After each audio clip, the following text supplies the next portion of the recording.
अस्सलामुअलैकुम नाजरीन जी, मैं हूं नाइला भट्टी और आप देख रहे हैं न्यू BBC न्यूज HD। आइए शामिल करते हैं आज की अहम खबर शामिल करते हैं जिला कश्मीर से हमारे न्यू BBC न्यूज़ के डिस्ट्रिक्ट रिपोर्टर गुलाम मुस्तफ़ा बलोच की रिपोर्ट के मुताबिक कश्मीर पुलिस की बरवक्त कामयाब कार्रवाई। कश्मीर पुलिस ने खानेवाल पंजाब के रिहायशी को अगवा होने से बचा लिया। SSP कश्मीर जुबैर नज़ीर अहमद शेख की हिदायत पे ASP कश्मीर मोहम्मद आशिर की सरबराही में मददगार कश्मीर पुलिस के इंचार्ज सदाम हुसैन कोसू ने एक आदमी को अगवा होने से बचा लिया।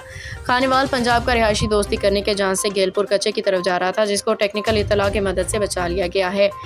तफसील मदरजा झैल है। मुख्तियार अहमद वल सुल्तान टेक्निकल इतला पे कश्मीर पुलिस ने थाना कश्मीर की दूर पे नाकाबंदी कराई। अगवा होने से एक आदमी को बचा लिया। अगवा से बच जाने वाले आदमी को हिफाजत कश्मीर पुलिस ने मुर्सा के हवाले कर दिया। वामन्नास इल्तमास है फेक कॉल्स मैसेजेस के जरिए कच्चे की तरफ ना जाएं। अगर आपको दोस्ती, शादी, नौकरी, सस्ते दाम पे गाड़ी, माल मवेशी या दूसरे जहाज़ों में फंसाने के लिए कॉल आए तो फौरी मुकामी पुलिस को इत्तला करें। शुक्रिया। तर्जुमान कश्मीर पुलिस।